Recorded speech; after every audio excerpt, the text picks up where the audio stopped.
בעזרת השם, לעילוי נשמתם של כל מתי יהודים, במיוחד מתי בני מנשה, ולרפואתם של כל חולי עמו ישראל וכל חולי האנושות, במיוחד בנגיף של קורונה בימינו. שהקדוש ברוך הוא ירחם עלינו וירחם על כל האנושות, ויסלח לנו רפואה שלמה במהרה, אמן כן יהי רצון. ושהוא יעזור לנו לחזור בתשובה שלמה, בשמחה ובאהבה ובהבנה,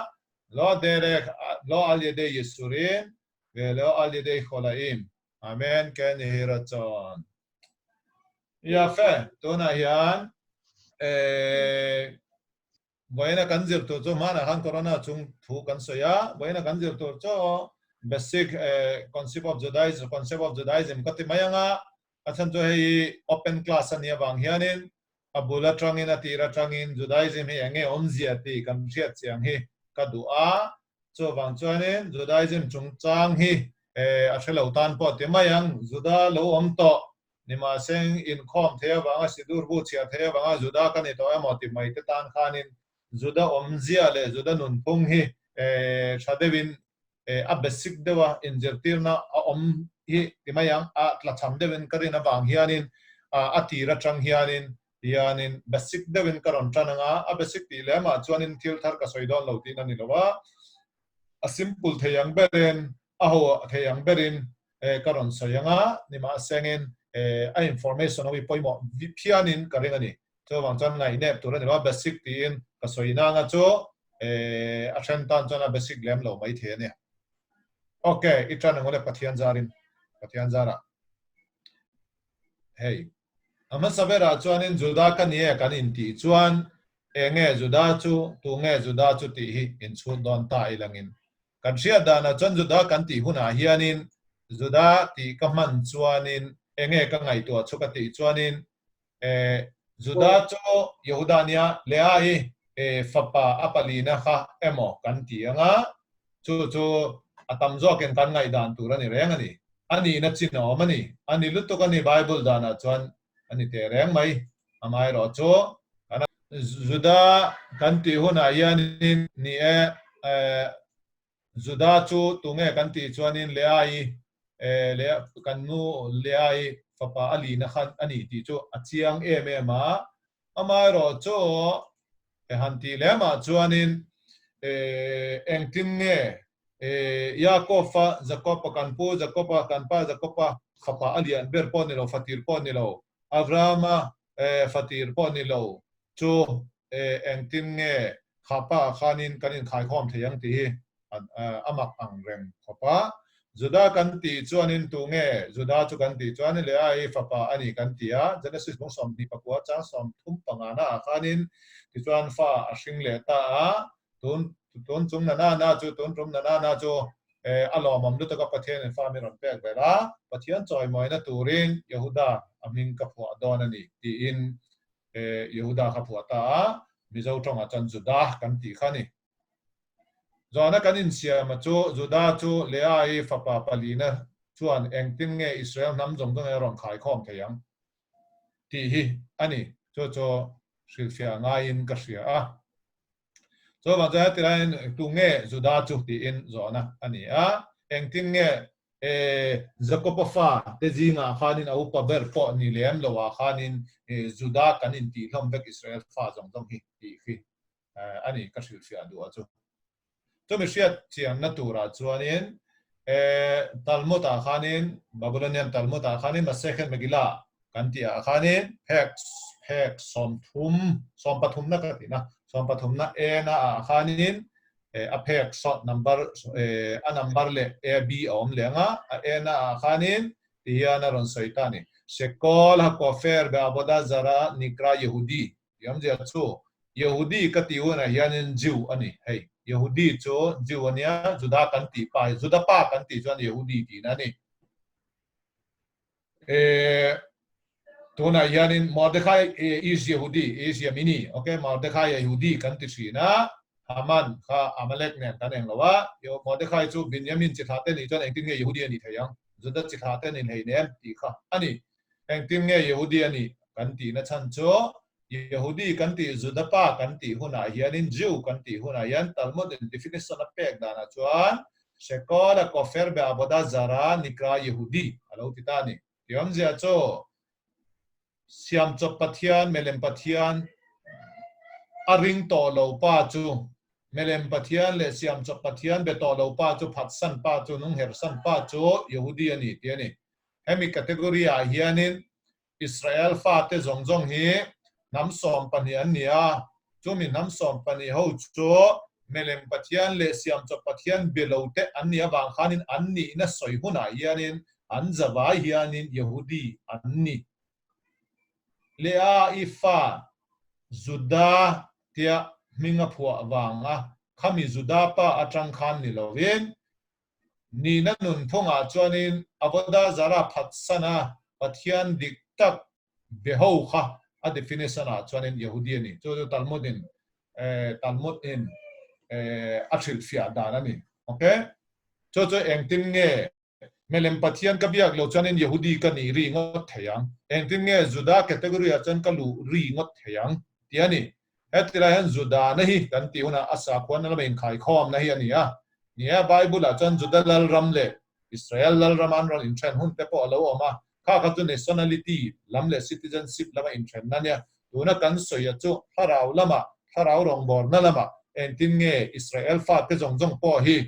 จุดาอาการอินขายข้อมเทตีค่ะเอมีตัลมุดจันสันเฮียนินสิลฟิอานักการเปียกจวนินอารอนเชียร์ออลซัมเดอุตานี่โอเคที่จวนก็รอนสิลฟิอาเลเดวังอ่ะอัตลมุดจวนในไบเบิลจางรอนเทเลตาเกเด็กทีฟดานิเอลบุงทุ่มจางสอมปันหินาขานินที่ยันมีดังหูขานินดานิเอลเลอาชีอันเตขาติมายังสดรักมิสักเลอาเบเนโกเตขาบาบิลอนลัลเนนาขานินอันคิงตานีCID reportชาลูขาอันเปตานีที่ยันอันเซนีจุดาเชนขัดยันินนังมาหน่วยถกหูถกบ็อกซีในพวกนี้จำได้นะคอมเพลนนังมาหน่วยถกบ็อกซีนิมาเซงินอิทุเปกปอไงอีเวนลวินไงเนปินอิจวานินปัทยันดังปออันเบดูบ็อกซีละว่าเมลมปัทยันที่ไม่ดอนเงอิเลมอังละว่าอิเลมอิเซียมอิเมเลมเซียมมาบอกขบตัวริตีปอค่ะข้าปอค่ะจอมดูละว่าอิทุนเฮียกัลเตอันอมันนี่ที่ค่ะเอ็มไบเบิลจางจังเฮียนินจุดาเตที่เฮสอยาที่ชวนิน nor worship golden image ที่hey they serve not thy gods อิปัทยันปอ God small letter นี่ปัทยันดังแรงเลยปอkalal pa ipathian po hanzalo anbelo ne o in melem isiam po harang katrai siam te po ha enga ma an ngai lo wania pathian dang dai an bea ti kha ania chu khatiang group ho kha soina na khan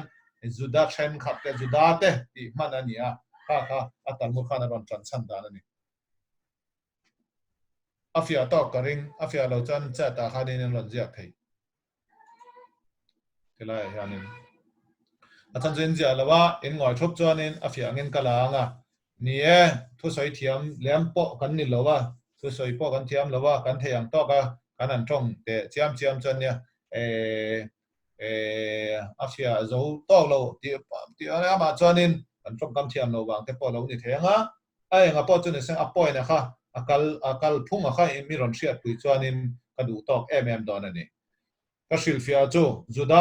เตตีนกันอินขายข้อมา nationality อาจารย์อิสราเอลเตตีนกันอินขายข้อมเลยอ่ะสาขวานนั่นละมาจันจุดากันอินขายข้อมเลยจุดาอิซึมกันตีอ่ะอิสราเอลิซึมกันตีเราเองเชียร์ยาฮัดุดกันตีอ่ะอิสราเอลุดกันตีเราเองอมเจเนยตักันนี่ nationality อาจารย์ทำเลเวลอาจารย์อิสราเอลกันนี่ตัวนั้นเนี่ยสาขวานนั่นละมาจวนอินจุดาเตกันนี่นี่แองวางเงินกันตีจวนอินอวดาจารากันตีคนนั้นเมลมปัทยันโจนี่เราวินปัทยันตีเราปัทยันดังแรงเลย force เลย power ดังแรงเบียดเตะค่ะอวดาตีจู worship นี่ service zara ti chu zara trangania hebrai chonga zar chu strength ani worshipping any power or any god or gods small letter god hey or any powers emo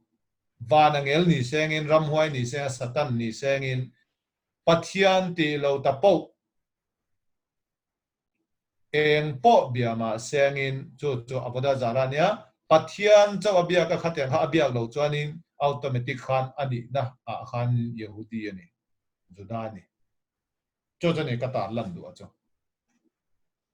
so wang chanen daniel hun la po kan complain a han lal ne an complain a han juda ho kha melem pathian belo ho ti in report khan petani besader khatyang jinga khan juda khello po khan lo ma na a israel mi te pon lo ma na ni ma sengin khami lama khan an buai lo wa khami transan khanin tamur khan definition a pe yudi juda ti chu om jen cher du chuanin kisen le dna le juda chitha a kal ron injung chwa khani lo en pathian dang reng belawa lalpa pathian chok be pa chu juda ni ke ni chonga chon pathian thu oi pa ti na ang de wani chu okay afia tong mo ka chun jom thayam o in ti chuan he tiang hian in ron zia thaya engma apoi na lo india lo chuan ka chun jom thei ti na angin kala anga khami hovin rabi hovin an soi tu lifami ka kha omri stika ke hoda a anti ni stika ke hoda anti chuan ingoi chuan in o miron ti puina ang ani anti chu okay ya fe acha ma kan son dewanga tunge juda chu kan ti chuanin sakwa na lama kanin khai khom na hi juda ani chu wang chuanin judaism kan ti ani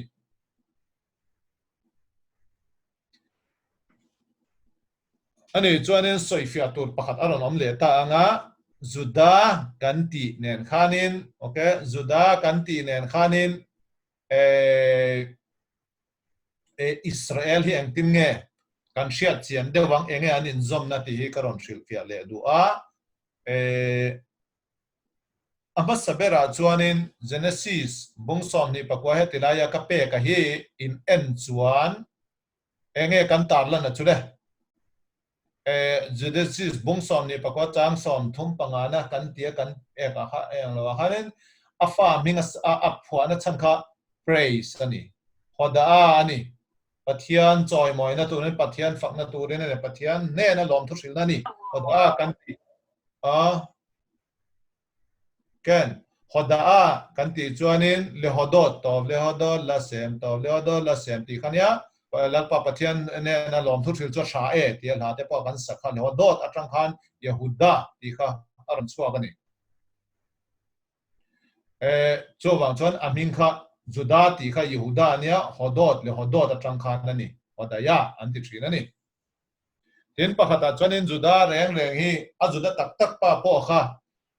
ni na muingil na kan ti don nge ngil na righteousness pakhat he ne ya thudi ka shia chuanin tamar le ama chongchang han tamari khan atijak lu atimwal phau du rowa hei hi tu tiang nge hei tu ta nge tu thil nge tu bum ro nge anei tu pai na shemayang an ti kha khamit chanchin khain sianga a kha en tira khan juda khan midang jong khan an thechwa dawa juda khan in ani e asoi chu dikalom ama aron rai na hin awron pai na ke ma atangani ti in thudik kha a apuang ngam ta ni chu po chu hoda a kan ti chuanin hoda a kan ti huna yan admit thudik pom ngam thudik ma in surrender ngam pa khani atal modina soi dana jon khatyang khanin aza thak lutuk tia ama kha abi ruk aya ne ka ain thuk rubo aya ne ka khanin mual pho na po kha atuar ngam ta a chu wang chen chung lama tang khan o aron rie an tia mitras lama sonin juda atang hen thudik ipom ngama wangin ni kalpui ngama wangin lal tiang rol chu le dan siam tu ini na chu nangma kuta changian la bawin om to lawang ti ania khamia tang khanin mesia ron kal tu poi juda chitha atang david chitha atang ngat Judah changin David aron chuak anga David changatin ani turani chu chuan tuna kan thil nga po hi Messiah kan nga po hi Messiah ben David kan tirengani Messiah David chitha atanga khami khapa tur khera kha kan nga kani tija chu Judah hianin pakhallama chuanin ni na pahnia nei ni lom thu sil na hi a essence ania ti chuan thudik poma thudik kalpui na hi essence ti mai an phunga hian a be awang hianin Messiah ni tura khover pumpui ron siam tha thei tura le Israel zong te chunga lal ni tura khanin Judah namngat Judah atrangat du adu thanna kha hetilai Bible chang atang hian aronin tran to ani cho pakhat ania apanina chan Israel Judah te chu enge khamia zir khan kan ti chuanin the people designated to praise God kan ti da hoda a pe tur le pathian fakla pathian choi moi tur te ania tin afrang de ho tur thudi kal pui tur ho anni renga ani chan Israel te le kan ti chuanin Israel te anni ro chuanin the nation zongin ka eng lawa Judah chu people angin ka la nga chan chu Judah hetlai ka soi kha pakhala ma chan Judah he mi Judah atanga ron kal emo inti du point okay people in ka soi shrianga oilo a people le nation chu inang kharania ti chuanin Israel te hi ka silfia don huna hianin national level a chuanin designated tiom de chu pathianin ani tu renga lo siam sa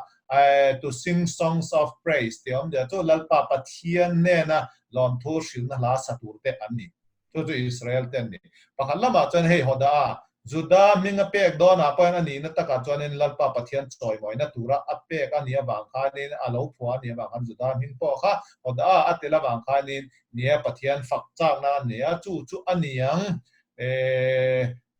Judah atang ron chuak lal Davida po khan pathian fakla khovel pumpuya ming thang mai sam bu te po lo zia kha hallelujah dere na khat kha tina fapa po khanin fakla bu azia ka chu shira sirim kan ti kha ta te la okay tiam je he tiang nun phung hi an lo nei wang te po lo niang tin lal heti zoza hian am to a khovel pumpuya hianin okay pathian fakla an sak ale khabu an compile te hi an jong don tai lenga tlem ang ren khop mai lal Davida chuan sam mi jong jong tong trai na an han phian ti mayang Christian ho jong jong point hallelujah om lo hian ni nge an tia hallelujah amen mai point thil dang dai tak te po thil mak tak te po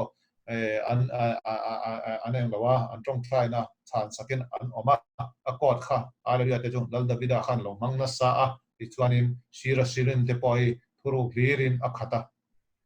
tiam ja chu lal ni box si ni ma se pathian choi moi na han thin lunga hanin pathian choi moi na khatina khat lo mai okay ani chuan le Israel chete chu enge kati cha hetinga etila enga tinge pathian fakla satur te du thanan ni big ti kha karon thil sia le dewanga chumi hrian na tura Israel hi award hi athumal hi anjir le dawilangin hey Israel chu Yud, Shin, Res, Aleph, Lamed, ania Yisrael, ania thumal pani combine in latai langin pakhalama chuanin hey chawi kalak chuan Yud, Shin, Res chu hey ania El chu pathian ania Elohim kan tiang hianin Yashar El tin ania Yashar chu ngil tin ani straight ni ma se straight ti chuanin linear straight ang hian kan la palang ka tia wang khanin yashir lama han kala a yom dia chu direct ani direct plus God tin ani direct God yom dia chu Israel te chu pathianin okay anam du than ani amai afak la satura alo than ani riatu yang Bible chang nge kan ti chuanin headai hianin Isaiah bung som ni pathumna yan chang som ni pakhatna yanin amzo yacharti li tehilati yisaperu atini ami khamim rabbi ho yanin he namhi he leilung khovel siam ma chang to po khanin divine program a chuanin aplana chuanin afakla saturle afakna thu shil chong tura ka siam liau ani atiani pathianin fakla satur kan ti chuanin to tell of my praise ti kha fakla ama choi moi na puang chua ka a fakla satur ho kha an nia wang khanin chu tiang hring te cho okay pathianin direct a lo thlen an a lo siam to lo thlan to he leilung khovel siama atang po hian ani to ani an ti cho kham ya khan kan lu thuk dong ne ka shelawa ni ma seng ati ra tang hianin lalpa pathianin amaro puina thil chong tura nam a lo du thana cho isaya khan lo puan cho khania cho the people which I formed for myself atini direct in keima tan hianin ani hi kalau siam reng reng ani cho ni yashar straightforward from God cho vang chuanin yashar le el lama kala chuan yashar el ti om ja chu direct to God point ka soi theya direct to God ka ti chuanin kan trong trai na po hi direct in pathian ne na khan direct in kan ngian turani care of kan mang turani lo vanangel te kan mang turani lo direct vanangel ka pathian an ni thelo so wang chuanin direct ka kan soi na kan trong trai na chan hi chu chuani okay sa kho dang ho ya ngai tha ka ring lem lo ti om ja che enga tinge judai ji ma hianin afa pa le atha rau thiang dim te poi ke ro fa kan man lo kan ti chuanin aminga po hianin yashar direct pathian ne na ingen duma ithin long chong re la tangena ma kha direct in pan ro i pan chua kan yani to wan jon direct in all pa kan tia Israel te pathian abraham pathian kan tia tu pathian dang man ni lovin direct in kan pu le kan pu te kha eng lo kham hang khanin direct in kan trong trai ni kan soi zo khan tu mingin ti ngai lo direct in pathian kan pan mani le le ban siam pa tin direct in kan pana cho achan chenge kan ti chuanin ama khanin direct relationship kha Israel fa te na ne ya cho yashar el ti khani direct relationship from God and to God in kan la chan aron dik don yashar el ani chuanin fakla sate anni na jia thue tilaya eng lo kha he tilaya ka do thil fia kha achian le na tura chan hei yashar el hi shin hi tilaya kala yu thi tilaya kala re se tilaya tiom ja cha hora kha kan rem fel le deu chuanin enge soi kan ti kan shir el ani shir chu song ani pathian fakla anni pathian fakla satute anni tina ni cho hen a bible pum pui po hi Israel te chanchin ani Israel te chanchin an chiat na po an that na po hetiang zong lor kho ma kha bible kan ti ani cho wang chan Israel te chanchin bu ani bible hi ni ma sang bible hi holy bible ani the living words of God ani cho wang chan Israel te chanchin zong lor kho mai bible kan ti ai pathian fakna le choi moi na la chani ti kan ngai bel don ne tiam ja Israel a ming hianin a lo fun khom na san ja chu direct at chosen by God ania pakhat nam du than ani ba ka khanin pathian fakla satur tele pathian an nun reng po ka pathian fakla betani lal davida po khanin har sana tam tak atuar nie sol nen po problem tam de wani ni wa seng chu tiang zong chan chin po kha awai khan bible holy bible a khan alu tani pathian thu bekani pathian choi moi na tura le khabu compile kha alen ni ta tho an chiat na po an that na po kha engkim kha pathian la vek tani cho ne kal dan cho ani a cho wang chuanin a thuthuk na ti mai ang karon lat toy don don conclusion ang dewa karon eng lo don don na ka soi jong chu tu po non idol worshipper ka ti mai don nge zong chu yehudim ania yehudi chu singular tense ania singular form yehudi hetila yehudi kha hetila jewish ka ti chuanin hetila yehudim ani tura ne hebrai chong a chuan so wang chuan tu po Israel tu po avoda zara idolatry phatsan jong pathian diktak bia reng cho Judaism Yehudi man ni ta ni Jews an ni ta ni cái chỗ mình sẽ chỉ thắt cái này cái India em tiếng nghe Juda cái này thấy anh cần tị cho nên asa của anh là han avada zara idol worship khác cái phát sana ha Israel cái pathian cái việc cho nên Juda sa con là mà chọn Judaism in khai kho mình nia bang khanin idol below ho thì kha nia bang khanin Yehudi cái này mấy anh Jew cái này mấy cho bạn cho nên non idol worshipper cho Yehudi mình nia as a nation national level cái soi huna Israel phát cái nam som pan hi anh nia Pathian phật tur liao pathian in a lo than pathian in a lo than he mi pathian phật la sapura am zo yachar tali yachar tili te hilati yesaperu kati na china karon enti ra khai mi bible chang isaya bongsom di pathom nahi transan ne khan kan ngai bel don chuanin cho anni kha mele pathian belo ho nam som panyo pathian in a du than ho le pathian in ala sat afakla puan afakna pathian choi moina ron puang chuak tu le ar pathian ro puina khober pum ron the dar tu ho kha a national level a chuanin nampui level a chuanin nation of Israel kan ti kha ni ta cho cho ne ka ta lam du cho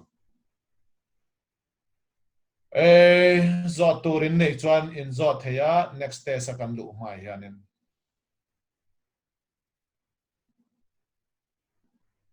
Juda kan nie kan India enge Juda chum je enga tinge Israel kan ni lo ni he Israel kan lu dalam ni ma se tinge Juda te kan ni kan India Juda ti hade po kan ni le ne mana se fa te kan ni kan India la mana se te kan ni kan India eng tinge Juda kan ni chu chu ni ka su sia te tu khan chu poi mo lu tu he me sia te to na yan de chena kan so yang khan Shir El kan ti chuan Yesar El ania Shir El cho pathian la Yesar El cho direct to God or direct from God direct to God Shia tu ra cho het la hianin claim te karon bel changa Yesar El a hianin eng tin nge lalpa pathian chuan Israel fa te athan adu than le kan ti chuan hemi a hian point mo de pathum tu rom tlatin ka sia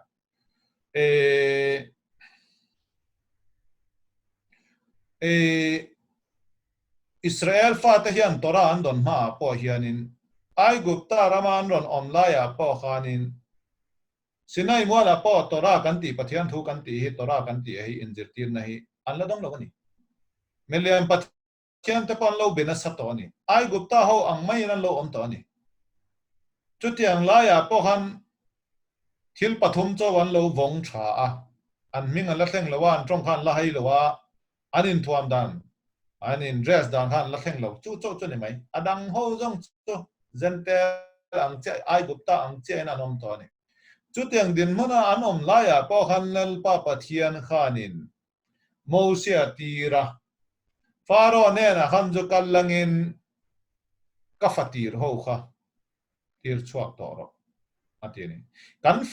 fel lo wangin pathian in miron kan sel tu rani lo exodus bunglie ni in ka sia khamia tang khanin chang som ni nge ka thua ka chak bak lo kha ka thu soi tu ka ti lo ni ma jang ka thu a point kha je tel kha ron chu la bang khanin Israel fa te ne khan beni be khori ho hi ka first born son ho hi dir chuak ro tha ro chua to ro ti in ju soi ro ti ni Sinai mo la khan Torah pon dong lo ni alla dong lo ni ai gupta pon lo chua san lo khat ya nga tharau le vela an bol lo la ya po khanin pathian chan ka fati te tin adu than tlat ani mi tam tak hian sa khwa kan jom chan Israel ni mai kan jom lo chan Israel ni lo mai Judan ni lo mai ti hi adik zo zan khar lo mai the ani yom ja chu Israel fa Juda fa tak DNA Juda fa tak chu sa khwan jom pe lem lo emo anni na a khan yan tlam bo ke to pathian mel sia dan ni to brick covenant kha an nei to ni chu po chu to na yan kan la pot fan di lo wanga sa khwan na ma fel lem lo te po kha khoi ti la po kan tlam bo the lo ti kha sia to yom ja chu kan fel ma po khanin Torah kan don ma po khan pathian khanin oke ka fatirani inni tin alo puang chuak to para sa di Torah lama khan kan lu le chuan ni e chosen nation ani dan te kha aron tar lang le don ani melem pathian se pong no pathian le man biak zo a po khanin ni adik lo ho zong le aswal ho cha that to ani ni ma sen ka ngai dam chewa nam pui ni na tang ka pai bo chuang lo cheu ti kha approve na tura pa po khanin tabernacle miron saksak ro one in miron saksak ro ti chuan in chunga kala cheng ang atini mi ta mu ngei tu thei tura khanin mosia hun la ya po khanin zentel nam dang te jong jong po khanin pathianin ala om puyani ti an hu thei na tura khanin chuna chom puyin zana mei alin ala thuayani yom ja cho lalpa pathian khanin eng ti khun la to khana lo than to ani ti ka hriat tu an sual na po ara thla ni chang chuan ni ma seng lalpa pathian khanin Israel fa te cheng tang in sual ma sengen a phat san ngai lo a shem ni ma seng a san ngai lo ti ka hriat tu chu pot tu du to lo en ni e ani alom first temple te pon la ding te a an sual chuan in temple po kheng sia saka not bow kum som saria shwai lu le a second temple po kheng sia buak chiat sak le ni ma seng in tu na po third temple heron om le tho don ani third temple po sak tur ani ya eng kinge kam sia thei kan ti panen to na yanin hun rei lo te kam ni zo be la yanin kal len ku kan mang dona pesak ku ta yanin enga tinge pesak ku hi man na tur yanin a pesak tha hi nisan tha ani enga tinge nisan tha pum pu ya yanin ta khanun kan soilo ta khanun diom jo ngai nam ngen na daily prayer on pai enga tinge kan chiar lo tiani ama sabera tana toy theyang bera karon soi don chuanin rosh chodesh a khanin mosia hun la kan miskan khan tung ding to a ti chuanin khanukat ha miskan kha khanukat ha ti mayang khanukat ha misbea anti kha in thoi na tura alu an mai cham lung rem kha atharan loma inauguration an hanga nam upa te khanin an thanga nitina khanin nam levela khanin nisom pani chonga nam som pani ania ba an hanga chumi zo chuanin isru kha kan ron lu ta isru kha pika ku bo ro kha loma atuk le kha erf kha kania atuk le khanin pesaka kan lur ngala nisare ni to ne thachen be cha liam to ani ani chuan nga tinge a pum hlu ma chuan ta khanun kan soilo kan ti chuanin ti hian an zia kan ma kor kha ma po hena langa okay in shifkhei pesa kati raslomo ben khamu point azia po hana langa tiam ja che nga tinga soilo kan ti chuan hun lo thleng tu zol nei ten an lo soi te kha lo thlen na tur abang khanin kha be sei na kan ne ba han ta khun kan soilo enge an soi chu third temple kan ti a he eng ti khuna lom tu nge ti a det po hi ti mayang alom hun tur pan lo shelok beka an soya nisan tha ni tur ania eng wangin nge kan ti jon nisan tha hianin Israel fa te klan chua kan omang hianin nisan tha boka hian klan chuain kan om don ni hun hun lama po kan ti ni enge meaning tak tak just sense ka shelo wa la pa pathian no ron khomai sengin abikin Israel fa te chunga hianin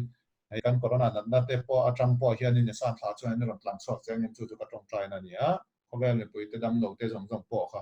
ni san tha hian in pathian in thil ma khiron ti sak thei zen an aban lo don han ka ya okay chu chu pathian thua kan da anga ni ma sengin ni san tha hian pesak kan man zo thar adin a sak thara ron nia ti chuan in a tharlom na tur inauguration kan man na tur kha pesak nisari zo hian in kan lom ke don an kan ron lom dona ti chuanin mosia hun la nam upaten okay haral thilhan mai cham chunga ane anglawa yom to van man ji am khanin third temple din huna point pesak zo yan khaten kha kan ti le dona ni awang khanin as ani san pum luma khanin kadi englo ta khanun kan soilawon yom ja chu nebuwa kan ti mai prophecy kan ti kha kan kalpui hi la omani okay chu ania to na ko soi te po cho okay a basically ka ti le mani ma sen ka ron ko thuk de ma ma nge ka shelo wa simple de ba soi ka main mani ya ai nga po chu ni sengin kan han chun jom le de wanga SRL ti kha shilfia na turin lalpa pathian ning ting ya thlan kan ti khania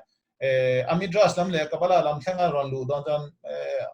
ang lo don na kin atlam te kan ron touch mai theni huna om chuani besa okay hetilaya tu na ka soi chu Israel direct kati kha straight ka man chuanin accurate kati zo lowa dictionary nen chuanin yasar chu ni yasar chu yashir chu direct ani yasar chu straight ani lo ni ma Israel straight kati chuanin an uprightness ka soi na tura chuan ata lan thenga khamya khan kan boy lawa ngai achan jo grammar zir kan ni lawa exon anoson kha kan zirani okay ten hetian isayang ole hey Israel direct from God or to God direct from God katina omzia cho Israel te hi yasar elania pathian in direct aron thanani kan fello bang khelpon ni lawani achan chu an soya fai ne ya fellow ma sengin I hawang izir hawang I beise yang ani lo phei chonin I down le ni ma sengin ka fai ni to lo tin in a tangin not bo ma lang in ifa ni tho kan sel the ni to lo kha tiang de wa kan Israel fa te hi ni fellow na tam ta kan ne ni pathian ne soi sap mai ni bible pum pu hi an ro ni ma sengin apai chuang lo Mesia karon tir sakdon ya nimin khan kanjir to apai sakaya ne ka chonin Israel ta chunga khanin zone eliza po karon tiranga ren na siam torin kan fel nai na thlin lo malo ni po a khanin bonus mi ron pe anga tranpuin na pus mi ron pe donani zone eliza te po aron tir nge donani chu zone malachi zone no number khana lo puang to ni divine program kan ti hi prophecy kan la kalpui ra ngani tun thanga po hian okay so chani chuan tu na hianin ti hian kan han soyanga yasar khatlem te Israel direct kan ti dong nge Israel straightforward kan ti dong nge khatlem te karon shu fianga traditional Judaism kan zirdana hianin khovel nam zong nam som saria shenania Noah fa te chila te khain en lo en John Bible study ho khana a table te po cha te po ini karinga ti chuanin zona pakhat aron oma nima sen kala ngai ben man lawa ti chuanin Israel Gentel fa te kan de nam zong hi nam som saria shenania azung pui kha ona chuanin hun po rei to azar kha tam to ni nima sen azung pui kha som sarin an trenani nam zong khanin direct in pathian atangin mal som na emo kha direct in an dong lowa tuna India central government oma sangsana ron thendon chuanin okay MP te kuta MP te chuale MLA te chua khan ti khan ron ni filter chho zale amo phurna kha ron ni pe chong vel don ni a direct lowani okay prime minister khan okay emo passporting ai to okay prime minister nge moni president nge moni khan ina khanin passport kharon pe don lowani ti ka sia to office through in eating ani khatyang dewa khanin namdang te hianin mal som na an don po in MP celestial MP ka te mayanga vanangel okay MP anin shewani som sari ho khanin nam som sari ho khanin nam khatin MP pakhadan nei shewa chutiang chu saram ti ni plural form a chan sarim okay khatiang khania chu chuan a soyom ja chan soidana chuanin hei oral tradition karon thun je aya chan chu tora Israel Judaism hi oral tradition a kalpui kan nia wang hianin atam tak hi ti hian karon shil fia lenga okay an trong trai na zong po hi an van angel thua khanin khami an van angel khan pathian ne na thlen le tu re mal som na po direct in pathian ne lawen an van angel te atang khanin ti ani chu to ka pat fan lawanga ramban po hian Bible christian na hana soi as soi na po ma ram khal po hian soya chu kha kan la jir lawa ni ma se a om dan chu amai ro chu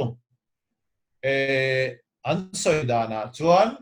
Israel ania jan yasar ania wang khanin direct providence apene direct in pathian in apene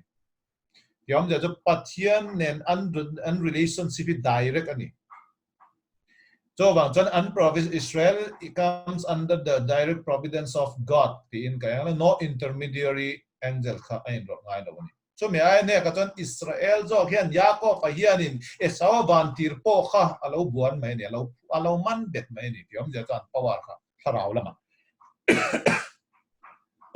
vanangel bia khani lovin vanangel po khan lo in buan pui mai ani okay vanangel ho po antir ma zo kani okay ya ko po khan vanangel atira Abraham po khan in mo thar zong tu re dia zar kha chia boy pa atira khanin okay ka vanangel in mar horon troy ro se ti te po trong pam te po man okay chu mi ka soina chon vanangel ho kha ngai nek tu ra ni ka ti na ni lawa ni ma seng Israel a hianin nam le bela kan soidon huna hianin pathianin direct in charge sala ni ti kha tarlan na tu chu ni yashar el ti om je kan tong try huna ko hianin enga tinge tu ma minga kan ngel lo enga tinge all part te direct kan approach sei na ka khai tiang atang hianan chu wang chuanin long thu ma thu in ka approach to me mo hin atang in mo afa pai mo ka shelo ka tiang ka aneng lo chuanin nia direct ka pathian approach sa direct relationship ka feel ti kha har sa de te polo ni mai thea ke chuan ka thiam le tu Israel fa te tan chuanin har sai mo har sa ma ini na kha ipom tur ania pathian ha direct in ipan tur ani ya fe chu ani Israel fa te to po hianin pathian direct ka pan hi rin na ngat de wangaya har sa ania o har sa tak zet ania o chu wang chen mosia tlem te aron cham rei de wasinai mola khanin aron chuklok lowa po han mosia om to box si lo kan ama ai o a kan rin na kan ha theina tur me leme mo enga mo ni lem chu isiam mai ngo chitlo chanin abstract lu tu ka tia theory mai tong try poi har em mai an tia okay mosia ron chukla na khanin sabong no pathian le man lo siam mai ka chutiang khop chuani intermediary om lo object om lo pathian abstract lu tu ku ta khoi thei lo ruwa am nei lo bia hi thil na men ani lo wania ni ma sengin khatiang jong a khanin eng lo chan khoi tilai huna po om ma langin mei di ra po tong se salawat la that lo tla tha po ni ma langin pathian kha mei di ra po ma ba khan mei di ra chang po han ala chan chua tho don cheu ni ti kha sia tu okay ken cho ko ma ka da shrianga mi trai ma tanga chu te mi som ni cho ni anga lang mi som riat bel cho percent okay som riat bel cho thi te cho sun lo ba ku yon to wanga man dai le man lai Israel fa te lungai na le chian na ni a hian or sun wai box hi pesak po ni hi lom na ku anga man chi ani don em ni na khon isoi na cho ka thia ma isoi cho dika adik zia ka ron so yang mi thi kan nei huna hianin trap zai kan phu mo na kan kormi ron pot thler sakanga kriya kan ti so trap zai lai hen enga tinge Baruch pathian ming lamin Baruch dayan ha emet kan ti le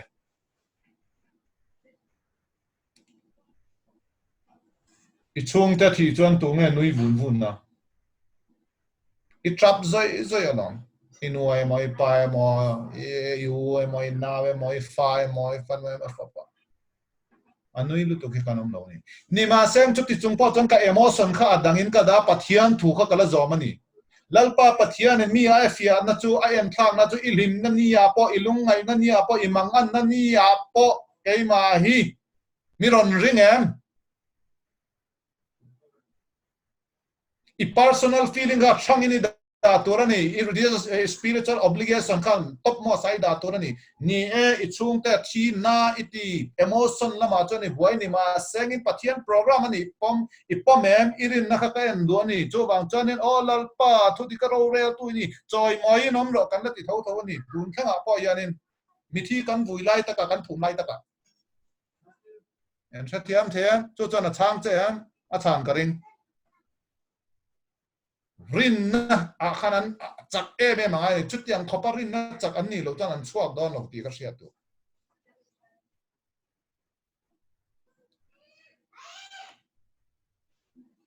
sia thiam lo chuane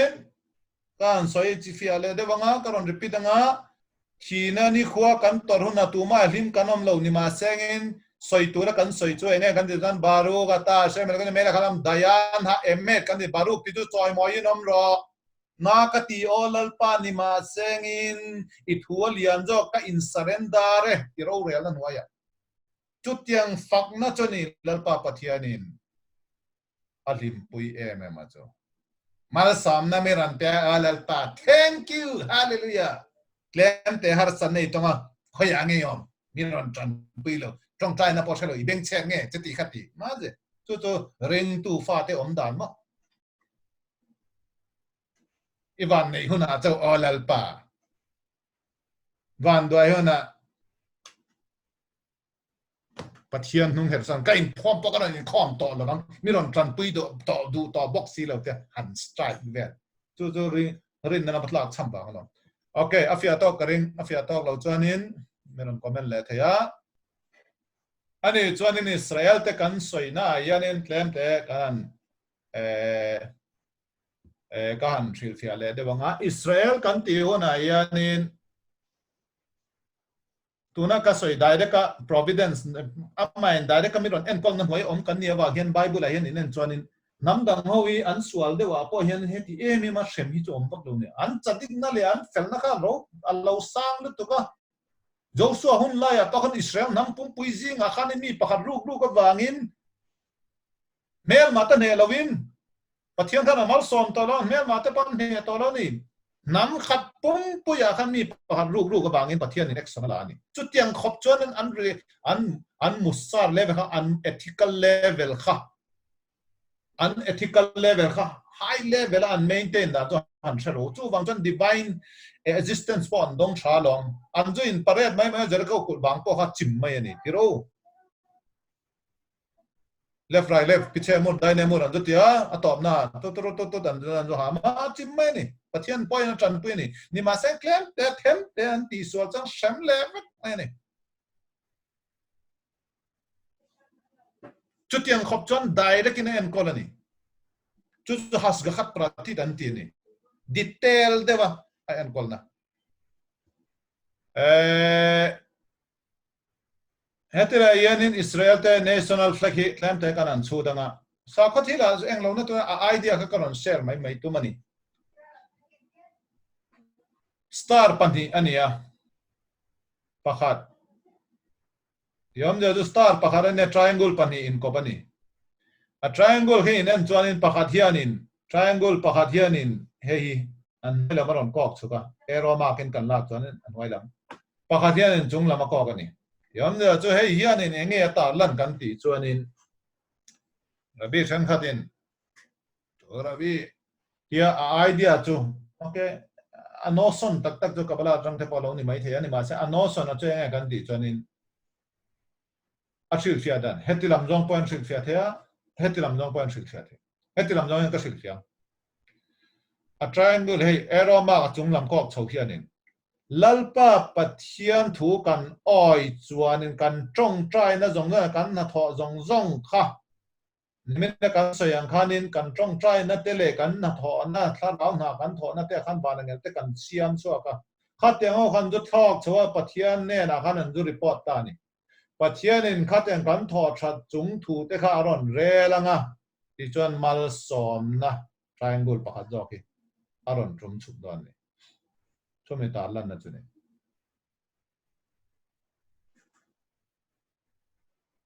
a thellama po chu tiang bokin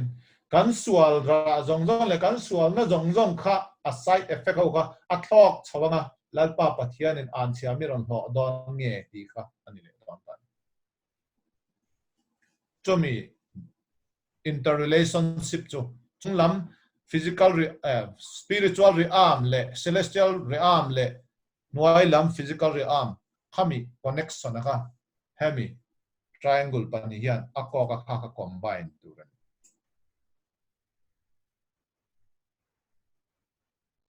cho kan ni na reng poi pathianin kan ni na reng a poi anin pathian hian kan taksai leya tangin la kan nu na tharawe ro chu bana tangin ama bana omani ama kan hon jong ka omani ma sengin dik na kan ti don ne ka salawa ni ma sengin ama tang khanin ama has spiritual ai spiritual zo kan ya kan nun na kha niran thalu ta hiom ya chu spiritual entity le physical raw material in company chu tiang po chu ahuam tel be kan cái mà ngày đàn mấy mà cho nên trung lâm đại men nuôi lâm dimension ni là về nuôi lâm re arm lệ trung lâm re arm other dimension po nuôi lệ trung akan kan chen tu khát yang trong đó ai combine được cái avar kan ti chuanin thiang hem na lam nt cái này a Paul a blue kan ti chuanin ka kami howin an soi chi chi explanation an pek na kami sna te po ke hatia te po alang anga a blue kha i en huna tuipui ingai tu chuak tu re tui fin ria tui fin ria da tang hianin lalpa pathian lal thut pha ro pui lal thut le ro pui kha lal thut pha india throne of glory kha khai ngai tu chuak tu ra ni pathian tri na kan ne na turin mitzwa athopek te kan dom the na turin ti ania ti om ja chu akalar point significant chu chu ania chichit rong po hi bible a blue ngat ti mai ang te khe pan tu an ti na chan kha khami shit fia na tang han ngai bel chuanin accurate chia lo ma sengin enga tinge khiloni ho government an phun he tiang symbol significant na lu tu hian than chu reflect tan po a pong po zen in karing lo pathian ro real line rolin karing ani pakhallama chuanin he tuana chung thu pathian in ro real don ti ngai tuan tri nei nei na turin pakhallama chuanin throne of glory nuaya marble sapphire lung antia po kha avar angin tui angan hu chang po onga so ta me chuan kan lu lo me anga daira ka pathian be kan ni la ya min yan ngai lewa mi mal chong try na kalpui mai hi a that zo ok lo me na om em on lai bo lok me na tin zone okay daira ka pathian kan be theya na khon la ya yan min yan ngai lewa mi mal chong try na kalpui mai hi a that lo big na om em ni ya hemia hianin mania pathian biak le mi tam dewa biak he nang lawa tuna corona abanga in biak in chung kha a window po amlo ventilation po thamang lo ania minyan aya tam mi som ni som thumte som panga som ni som thumte in pong zia ani chuanin ka recommend lo ti mayang a chan jo in van kha a thazo ka chief rabine lama tang po sekania ala kha atimayang kalpui dan tura ania achan chu pikwang ne fese ro pui zo ka in biak in din huna ponyanga a chen chuan in pon lama in khom dekha androta a chen in anti zawan chen anti zo lo chu temporary measure mai mai ania aron fel le thoi chu karing aron chat le thoi chu karinga chu wang chuanin izona pakhat zo ka ron changanga izona hi apakara ti amle cho atoina nga chu achip cherani minyan ngai lewa tong trai mai poi anga poi na ti lam zonga ilak chuanin kha nia ka chan do cho bong ruwa rik de we ne ya nang ma cho ni choi zo lowa cho bang chang pani pathum pali in kopa in zon chuanin a ol sam de ban in zon zo ta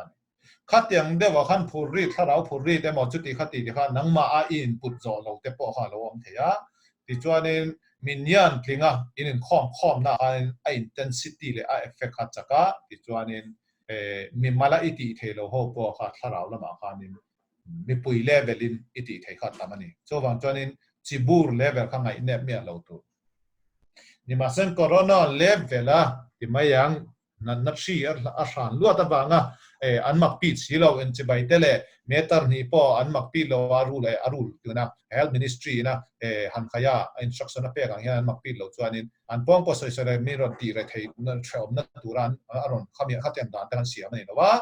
inum na kha poimo ber zo ka so bang chuanin khatem an mak pi thei lo tu chuanin inum na event kha a tha zo ma hetila en hemi hetila ya ka soi hi karon pot fan du don nge da karina hian hung ya rual ya basader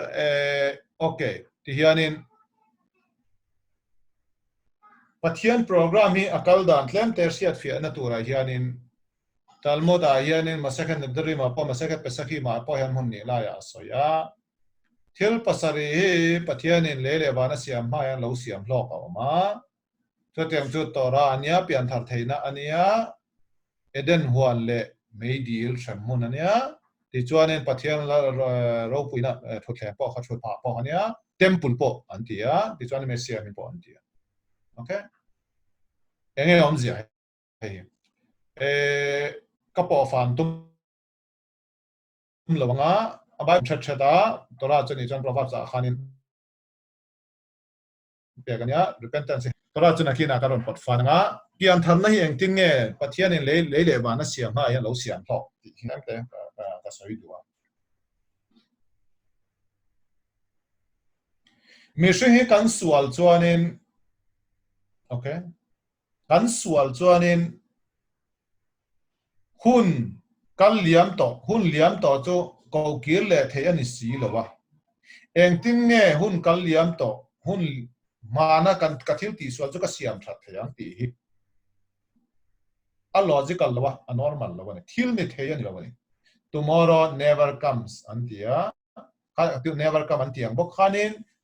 past is past gone is gone antia akal liam to jo enga ti theya tarar to lo piang thar ma le nge so tama i pian thar chang khan le future ta chamai the ni ma se a past ka gone ni to lo inung tol thei si lo wen tin nge siam that theya ti hi zo na ani cho wang chuan in pian thar theina hi in siam that theina hi pian thar na kan ti a hi kan ngai nem na nga chu logical lo lu tu thil har sal tu kan ni pathian yan mishing siam do na yanin mishing ne chale sha thiam lu tu ka swala te pon non tu ma nang ti a sha chiang lu tu ka cho wang chuan in kan thu ma swala kan thu ma po khanin an lo thu pal tak po in anin siam that le theina tu ran ron dam chwale theina tu ria dam doi ka siam sakam atin hey tianga yan leile bana la omlo tu na thil kan soya yan riat tu ran leile ban ka ti huna hiani le ban kan anon siam atang genesis ron in tana atirin pathianin leile ban mi zo tonga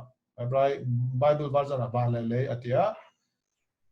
cái ni mi zo ba grammar chuan ban le kha om thei lo wa le ban kan tia ni ma sa bra chuan ni na original la chuan ban le te achan ni yan sia ne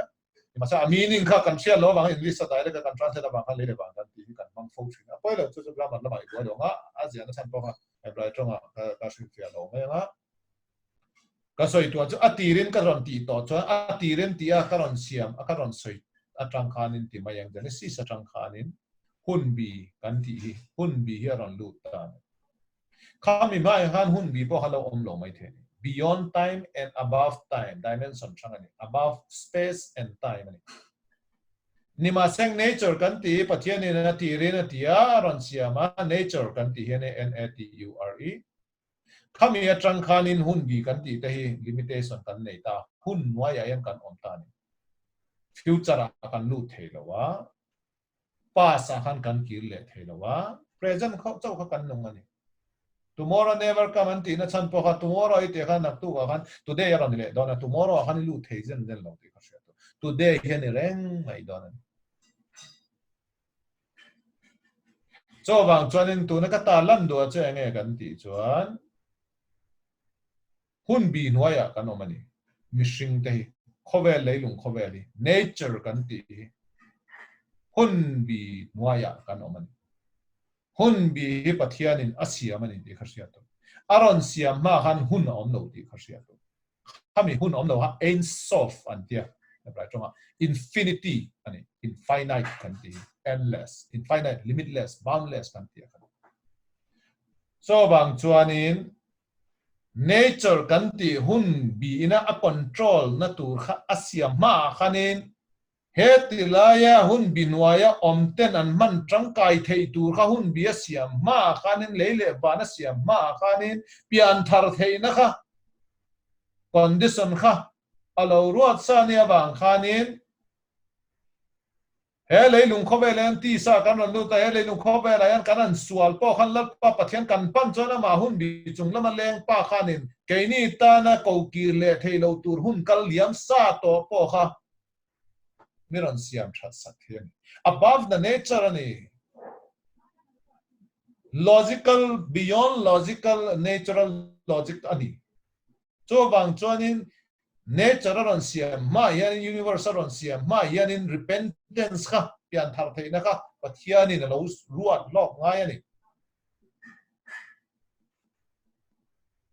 tira sa ma yan nge sai tlang te po an ron chua ma po khanin okay piang thar o missing te uti na lo out to yam ja jot lang le lung khobel pian ma po kan pian thar theina kha missing te pian thar theina kha pathian a lo siam to ni ti khani talmud in na ko bonus ani jo ke ni tan hian in divine gift ani jo pathian matana thil thon pek ro pui le to kan sual em po khanin lalpa pathian kan thinlung zong zong a kan pan chuanin mishing ni na kan siam that thei lo po kha kan siam that le thei lo po kha pathian ni meron siam fel sat don ani ama kha kan pan chon ama kha hun bi chung lama leng ani awa kan khami hun bi chung lama leng thil oma kha pian thar thei na kha mishing ta ta ne lo siam liao ani awa khanin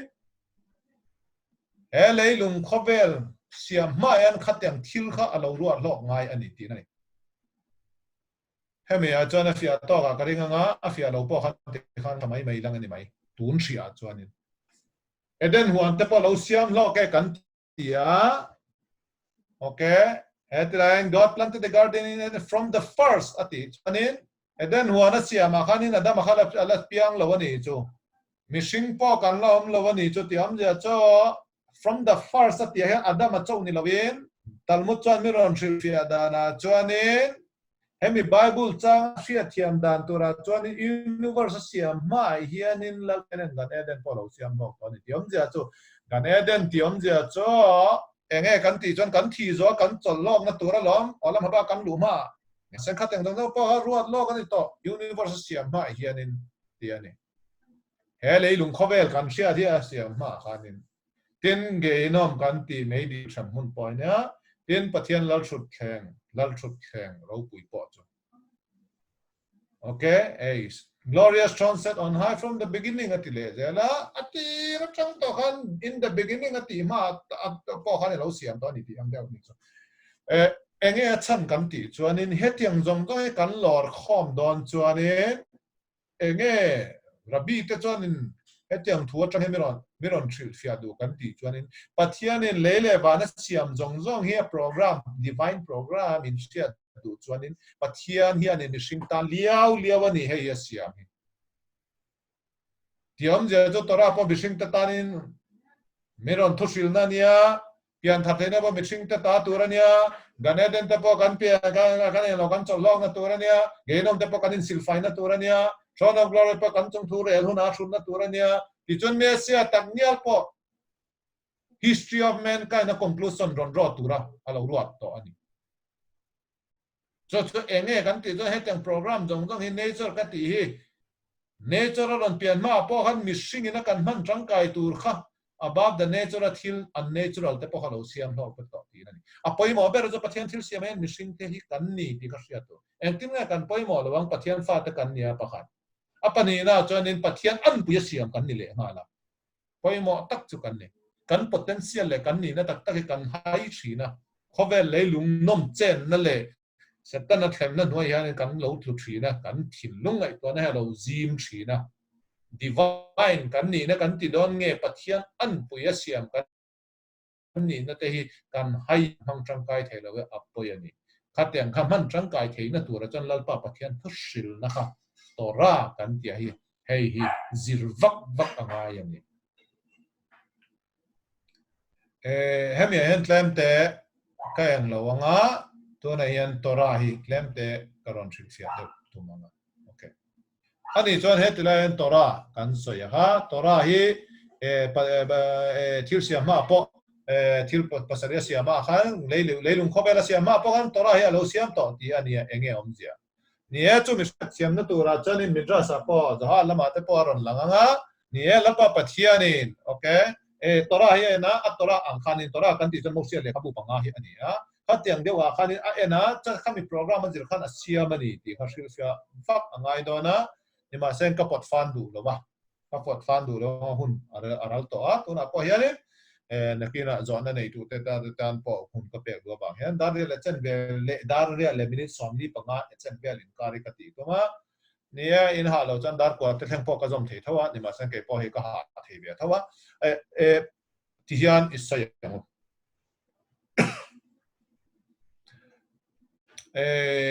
tora kan ti hun hian enge tora chu kan ti chuanin tora hi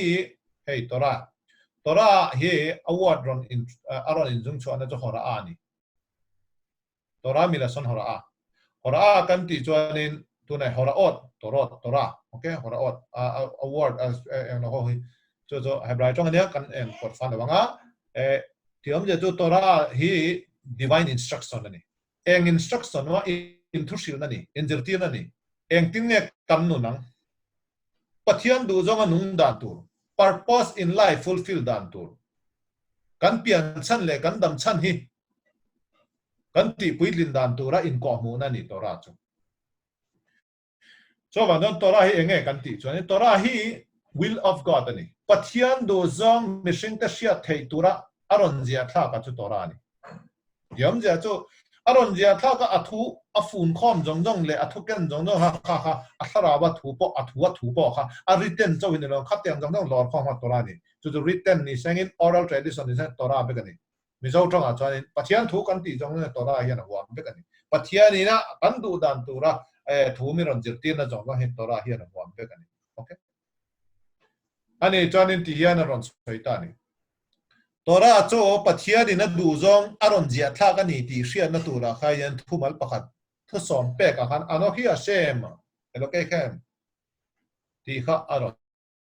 so ke ma in lapa in pathian kan ni ti na tura I am the lord thy god ti na tura kan hebrai chong acham anokhi ani talmud a hian in enge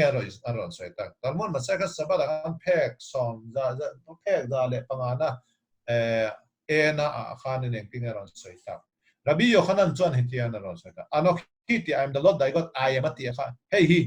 abbreviation na izir chuan in natrikon kan ti abbreviation ania BA Bachelor of Arts and kan ti ang dewang khanin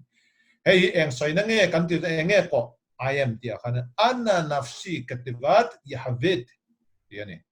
yam ja cho amela no kados baruko pathian in meron kan ne na ron so ani ed nafsi I katafti benatati betoka torah kedosa kay mayan kanun na kanina hi nafsi ti my soul ti na polak thia emayan will